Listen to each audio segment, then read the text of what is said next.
Welcome, friends, to the Pioneers of the Independent Networks. I'm your host, Ricky Blues.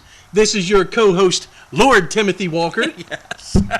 And our very special guest today is the one and only Dwayne Gill, Gillberg. AKA, baby. Welcome to the show, Dwayne. How's it going, Ricky? How you doing? Thank you so Tim, much. how's it going, Good bro? to see you. So, friends, if you've joined us in the past, you know that we bring you all the action, the matches, the characters, the promotions that populated the Mid-Atlantic independent wrestling scene from the 1970s to today. Lots of decades, lots of archives, lots of historical moments, and as a matter of fact, our pioneer this week has many, many historical moments under his belt. Before we throw it to Dwayne, I want to ask you, Lord Timothy, where are we coming from this week? We're in beautiful Cat Island, Maryland. Just crossed that Bay Bridge. Big ocean. God's country, baby. God's country. Okay. Here with the Beautiful one and out. only Gillberg. Now, Dwayne, Yes, sir. what I want to do is everyone in the world knows the Gillberg character. Mm-hmm. You and I have known each other for almost 30 years. You're one of the men that trained me. But I want you to take us back 30 years down that concussion lane to prior to you getting in and becoming Gillberg. You had a great story that's populated the independents with a ton of talent along the way. Take us to that beginning time. What inspired you in the wrestling business? We want to hear the Dwayne story. What really happened with wrestling was my father and I were avid wrestling fans. And we watched it all the time on WBFF Channel 45. It was the only channel it came on, and it came on 4 o'clock on Saturdays. Right. So at 4 o'clock, at 3:30 on Saturday, I don't care where I was, what I was doing, I was running home to be there. My father would have a bowl of popcorn, and me and him would watch that hour of wrestling. Then we moved to Florida.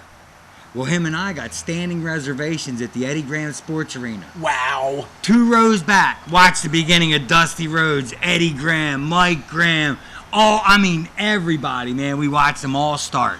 And so we did that for 7 years. Then I was grown up and I moved back to Maryland and everything. And I watched it. Well, I was living in an apartment complex and I met a guy who was moving in, and he was moving in by himself onto the 3rd floor. Lo and behold, his name is Barry Hardy. The bad boy. That's how I met Barry Hardy. I went out, dude, you're moving by yourself? Man, let me give you a hand. So I helped him move in. Bingo, we became friends. My apartment was here, his was here on the 3rd floor. So we got to, know each other, hang out. We were hanging out, and I was always like, man, wrestling's all cool. He's like, I ain't watching that fake shit.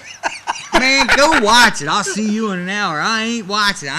So I'd go watch my wrestling and everything, and then we'd start hanging out. We hang out again. Well, we lost contact, of course. I moved away, got married. He moved away, got married, Right. As life is. And I'm watching wrestling one day, and I go, hon, ain't that Barry? Except a lot bigger. He was jacked, dude. He looked great. And she goes, that is Barry. He's got a messed up haircut, though. Skunk head. Oh, you're that nickname. Right? So I said, man, hold on. I got his mom's number somewhere around here. So I found his mother's number, and I called her. And she said, Dwayne, he's home. He's been looking for you for years. I said, what? And she goes, yeah, ever since he started this stuff. He said, he's been looking for you. I said, what's his number? She gave me his number. Lo and behold, he lived a quarter mile away from me. Wow. Was he on Winding Woods Road then? Yeah, exactly. And I lived right over on Catherine Avenue. Mm-hmm. So I called him. He's like, dude, man, I live right here. I'm like, no way, I'm on my way. So I went over there. That night, I started learning hip tosses on a concrete floor. Wow. What right a story. there. That's no lie. Now Barry's training, obviously, it came from the Monster Factory. He's a product of the Monster Factory. Yes, he is a product of the Monster Factory. And he went Yes, through New Jersey with Larry. And he actually trained with Bam Bam Bigelow and all. And I think with Charlie, because he developed... Charlie Fulton, yeah. They had developed a good friendship along the way, and obviously stayed in contact. Now, the Monster Factory, a lot of people don't know this, but we'll break a little bit of spirits here today and tell them we have one in Canada, we have one in in New Jersey. We have one in Ohio, and then you guys eventually opened one in Baltimore. Yeah. Where a lot of guys in Maryland that are today performing went through there. Some of the big names that came through. Some of the big names in WWE today came through. Exactly. So we always have to take and our condolences to the Wheel family. Larry passed away just last year. We reported on that, but our condolences, and we always tip our hat to Larry because he did a lot. May I say, you can go to my truck right now, and I got the death thing hanging right in my truck, and I always will. His memorial. I owe Larry. Larry's done a lot, yes. Larry was a good guy. He was. If he wouldn't have put me where I was, I wouldn't have been what I did. I wouldn't have got what I got. You know what I mean? Exactly. Look at it that way. Yep. But at the same time, I owe Barry Hardy a lot, too. Well, Barry, right. Barry was, so anyway, was your first step in. Yep. To get back to it, he started training me that night. Mm-hmm.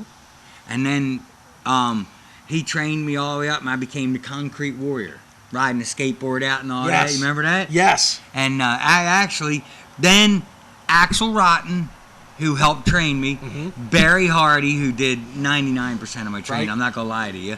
And because Axel was just beginning with us. Yes. We were all kind of training each other. Avenue. Yeah. Yep. And we decided to start MCW. The Maryland original. Championship. And we had talked to Lou Martin, Yep.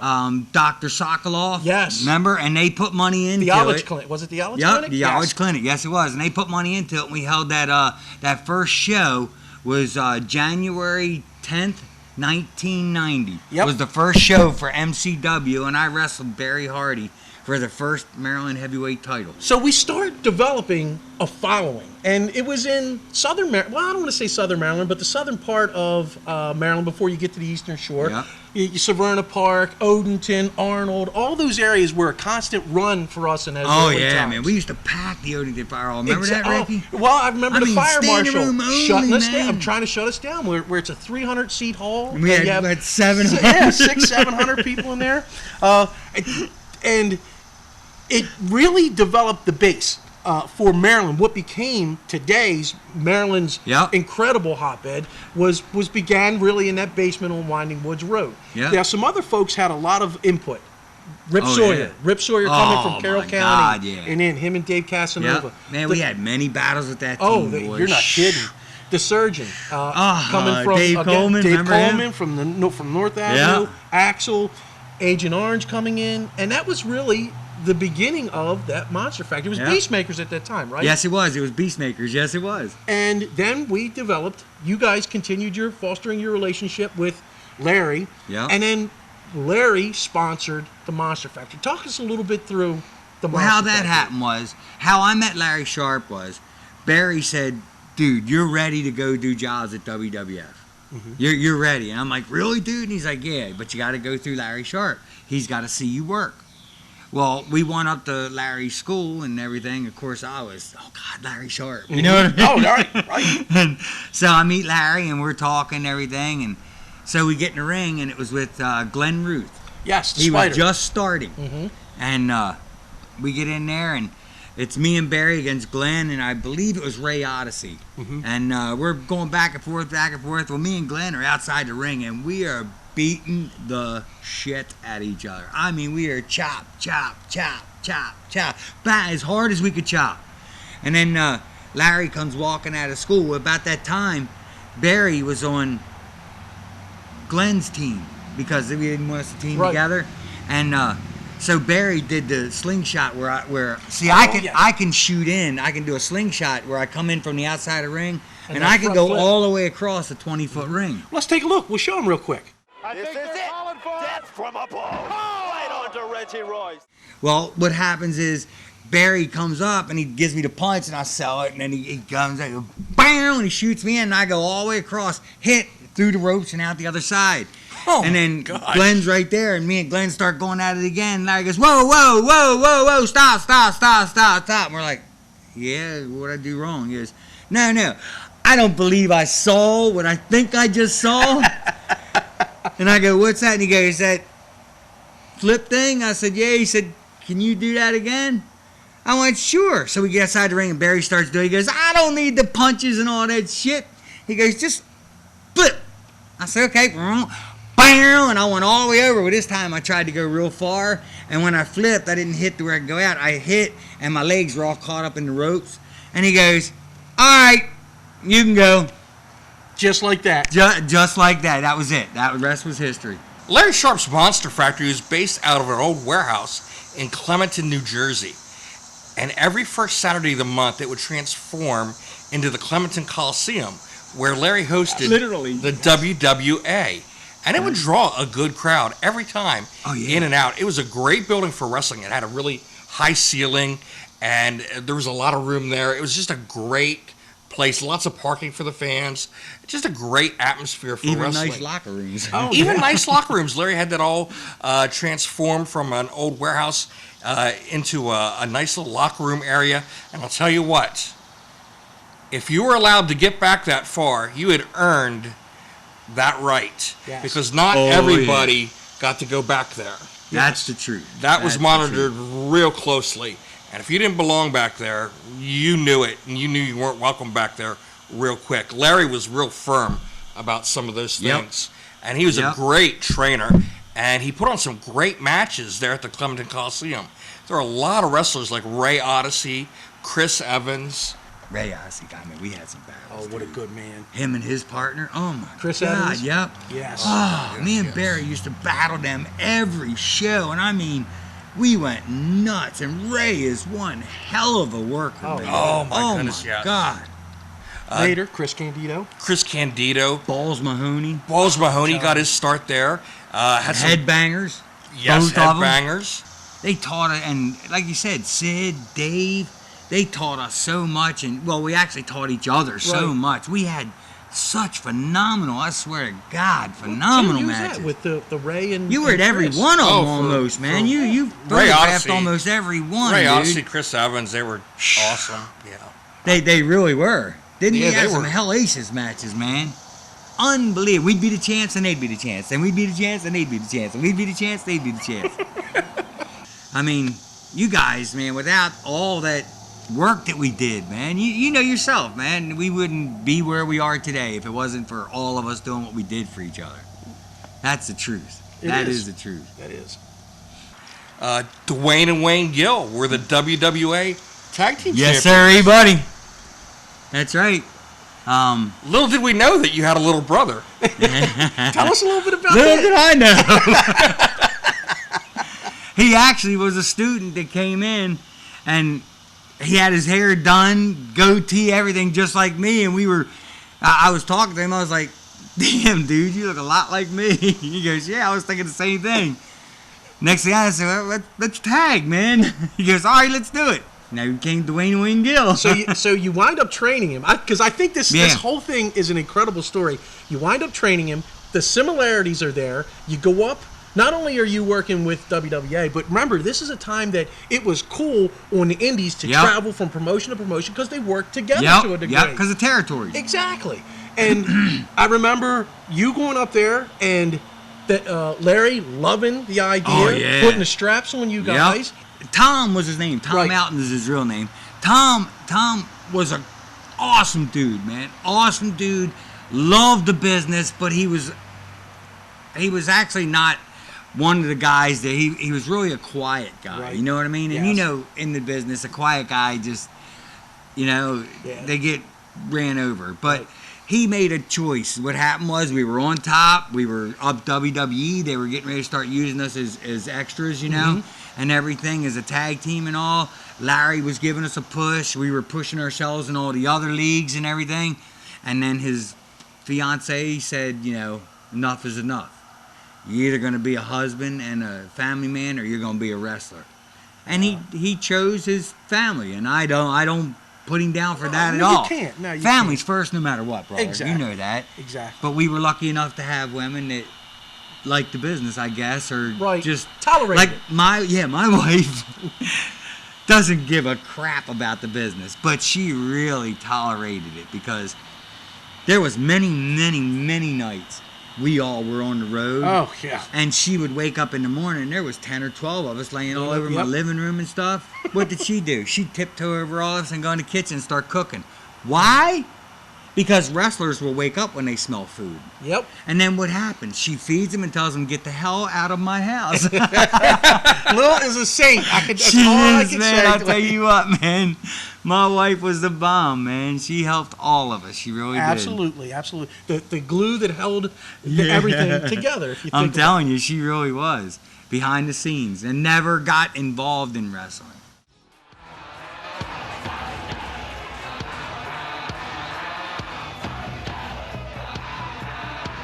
Ladies and gentlemen, their opponents now entering the ring. They are from beyond the valley of the shadow of death with a combined weight of 469 pounds. Here are pain and agony. They are known as the Lords of Darkness. There you see Bryce Riley, the poster child for the Johns Hopkins Children's Center, proudly holding up his autographed picture of the Lords of Darkness. You know, Mike, they may call these guys the Lords of Darkness, but there is a bright spot with those two gentlemen every now and then. Mm-hmm. And then, of course, I took the reins over when Barry got married and moved to Rochester. Right. I started taking the boys up, and I opened the Monster Factory then because Beastmakers was Barry Hardy's. Right. Then when he moved away, I talked to Larry Sharpe. Larry Sharpe said, go ahead, you want to open Monster Factory? Okay. This much per person is mine. Right. Okay, you got it. And that's the way we did it. And that's what business was Right, done. and he got his percentage for it. Was basically a franchise. Right, 100%. You know? And it worked awesome, man. And thank you, Larry. Brother, Yep. man, thank you.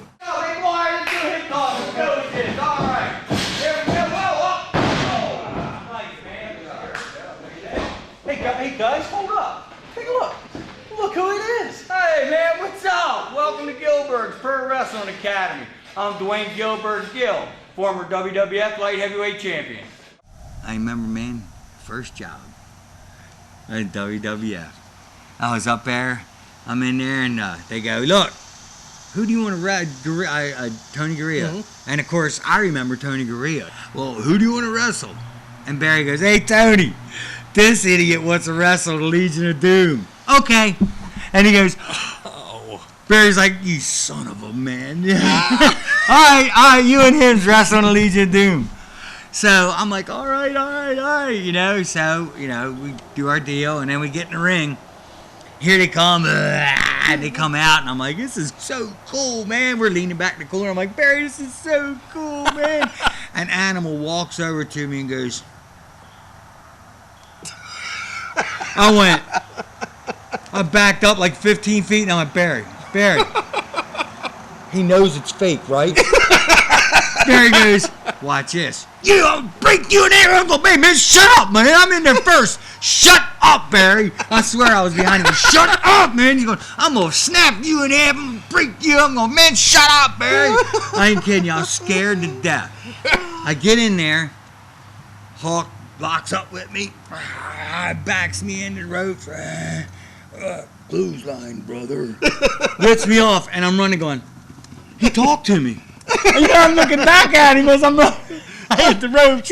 I come off. Well, he snapped me back into reality with that clothesline. Oh, shoot. I said, oh, I'm wrestling. That's right. Oh, Welcome to the show, young man. So, and then I got into it, you know, and it Yeah. went great.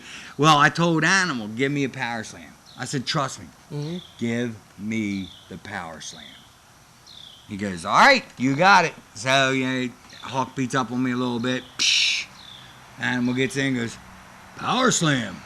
Whips me in. Well, I come off, dude. I hit. I went up. He's standing there, and he's going like this, and he couldn't touch me. Well, as I came down, he caught me. Boom! We hit with such force that he stood right back up. You know what I mean? Wow. And he went, ah! We got in the back. He picked me up, dude. He said, what a power slam. Oh, my God. Well, and you know, that's a funny thing, too, that you're saying that, but and right now, I'm patting you on the back for this, because if you remember going up there, the word was in the locker room that, hey, these guys coming up from Jersey, Baltimore, from Pennsylvania are getting you over. Are the shit. Exactly. Are the the shit is the way to say it. And I hate to say it that way, but that's what all of us jobbers from here, and I got to say, and I don't care what anybody says, thank you, Barry Hardy. The incredible bumps that you took from the Road Warriors actually got you a cult following. It did. Because I love wrestling. I'm 60 years old. Well, okay, 59. And I still wrestle, dude. It really developed a cult following for you. Fans would watch the WWF on syndicated television just to see you guys. Yeah, don't see how bad we got beat up. Yeah, Oh, God, who's going to beat him up this week? But it's the same thing, Tim, instilled in that locker room the faith that the names that were getting pushed had with you guys as an enhancement, getting them over. I mean, I won't mention no names, but I know 10, 12 times they came in, different people, and said, where the hell is Gill? Where's Gill and Hardy? Where's Gill? Where's Gill and Hardy? This guy sucks. I got to do it again, man. Where's Gill? Where's Gill? Where's Hardy? Where's Gill and Hardy? And, I mean, tag teams would always be Gill and Hardy. When teams would come in to try and do their tryouts, the Smoking Guns, Men on a Mission, all of them, they would all say, can we wrestle Gill and Hardy? Because they knew we would do what they needed to be done. Getting them, you know what I mean? What they needed to push to get them moving. And it would get them their job. They would tell you right out, thanks, man, you got me my job. Absolutely. You know, and that was my job, though. And people are like, man, you're going up there getting your ass wiped out every week. That's my job. It was my job. I was getting paid handsomely. Right.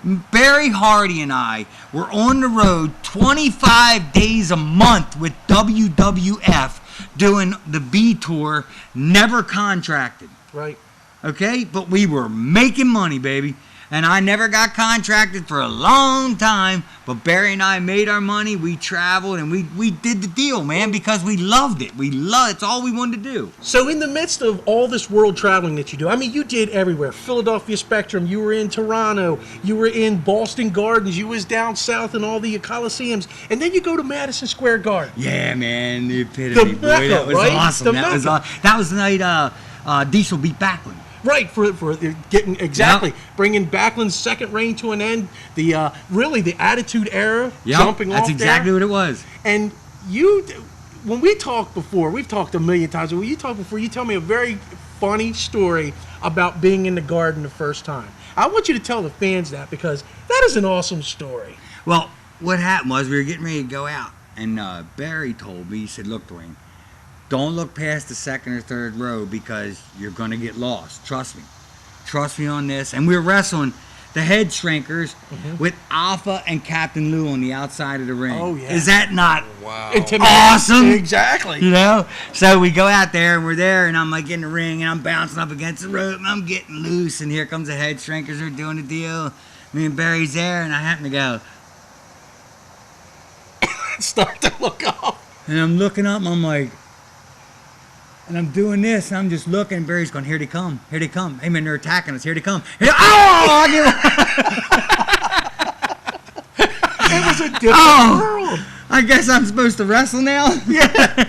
Well, I mean, but for us coming in, we were used to running that crowds. Was Madison Square Garden. Right, exactly. Come on. We were dealing with crowds in all of the indie stuff between like about 500 and 2,000. That's what we would normally, hit in those areas. Mm-hmm. Sometimes it was down for like 200 or so, but for the most part, we had a nice little following. Oh yeah, we did. But you get there where it's 27,000. Oh yeah, into the Garden, and that's not the 2,000 that's on the floor that we're used to. And but it just goes up and up and up and up. You're like in a tube. It's like, and it's like, oh my God, I'm here. I did it. Exactly. I did wrestle, and I wrestled 4 of the titles. You know what I mean? Yep. It was so much fun. Captain Lou, Alpha outside. I do believe they beat the hell out of me one time when I got through out of the ring. Well, that's part of what the game is, right? I love it, man. I love it. It was definitely good stuff. In addition to your WWF television work, I remember seeing you on WCW television from Atlanta. Yep. Can you tell me a little bit about that? Well, when we first started, we could go either one. Right. When we first started. So Barry and I were doing both. Was Jody your contact for Atlanta? Yeah, Jody was. Yes, he was. Yes, he was. And I believe then Bob Starr kind of took over with Jody, and Bob Starr was booking everybody for there. But later on, Bobby got me on a 10-day run. And I hadn't worked for WWE for like 3-4 months. So I was like, hell with it. I'm going to go do it, you know. So I went down, went out, wrestling Hugh Morris, first show. Oh. We're doing this, boom, boom, boom. And back then, if you went over the top rope, it was a disqualification. Right. Well, Hugh threw me over the top. Well, when I went over the top, you know, you post on the ring, my shoulder, man, exploded. I mean, I was like this. A lot like what Trish Stratus did. Couldn't pick my arm up. Could not pick my arm up. And like when I went to post, it exploded. My face slammed the ring and everything, and I fell down. He jumped out and he went, dude, you all right? I said, arm's gone. Arm's gone. I can't do nothing. He goes, what do you want to do? You know, give me the stairs, throw me in, do your finish. He said, okay, you got it. So he threw me the stairs, rolled me in. You know, I rolled out in the middle. He did his somersault. I win. Right. Yeah, exactly. Disqualified, right? Yep. And I go in the back, and it was done. It was done. It was 2 years again before I wrestled again. Right. Yep. Well, when you come back, I think, if I remember right, back in WCW, you come back with Barry again, and I think you guys worked like Kazmaier and Steiner and some of those guys. And that was an interesting little run. Again, just a quick one, right? Kazmaier is the only guy I know that he pressed me, and I let go, and he went like this. And he was just steady and at it. I was 245 at the time, and he's going like that, and I had my arms out like this, and he was holding it. What I'm saying is, you got to hold that wrist from tilting that body up there. You know what I mean? That's dead weight. Crazy. I was like, my God, dude. Got in the back. I said, you need to work out, man.